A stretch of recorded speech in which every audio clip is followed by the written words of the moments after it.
Welcome to Sandwiches of History. Today from Williams Sandwich Recipe Cookbook of 1974, we're going to be making the oyster sandwich. Unfortunately, it's not just as simple as fried oysters on bread. It's actually got a process and it's going to have to sit overnight, but you're just going to see it in one video because that's how I roll. First things first, got to whip up some egg whites.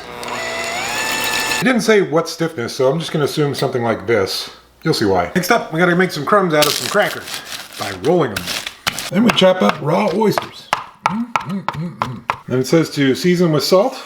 Doesn't say how much. Pepper. Doesn't say how much. But it does say a dash of nutmeg. So I got some measurement. We add the beaten egg, cracker crumbs. And even though they never say when to add the cream, I'm assuming now. I almost forgot. Melted butter. The reason I almost forgot is because they don't tell you when to put it in.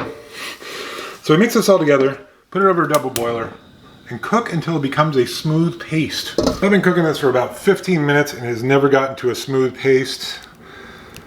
Yeah, we're gonna pour it in, see if it sets up. The original recipe called for me to use a loaf pan because it used a quart of oysters. And I thought, nah, I'm not gonna waste a quart of oysters on this experiment. So we let that set up overnight. Okay, it's the next day and our oyster mixture has set up somewhat. I'm going to try and slice it because that's what you're supposed to do to use it as a sandwich filling, but it's not very solid. And we just put it between slices of bread. Okay, let's give this oyster sandwich a go. The consistency is not great, but the flavor actually is pretty good. The cream and the butter and the nutmeg with the oysters works pretty well flavor-wise. It's an odd recipe. I am going to try and plus it up though, because first, a little crystal hot sauce and some bacon. Okay, let's give this plussed up oyster sandwich a go.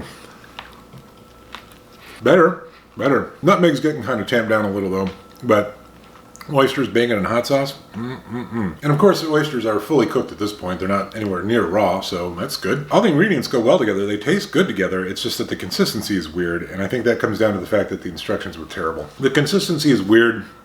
The directions were lacking. They didn't say when to put in the cream or the butter. I'd say the original, I'm gonna give it a 3. And the only reason I'm giving it a low score is because of the consistency and the terrible instructions. Flavor-wise, it's probably more of a 5 or a 6. With the bacon and the hot sauce, it goes from a 3 to 4 or 5. I'm gonna strip the bacon out of it and eat it, but I'm not gonna finish that sandwich because the consistency is just a little too weird for me. Oh well, what are you gonna do? See you tomorrow. But the consistency is just odd.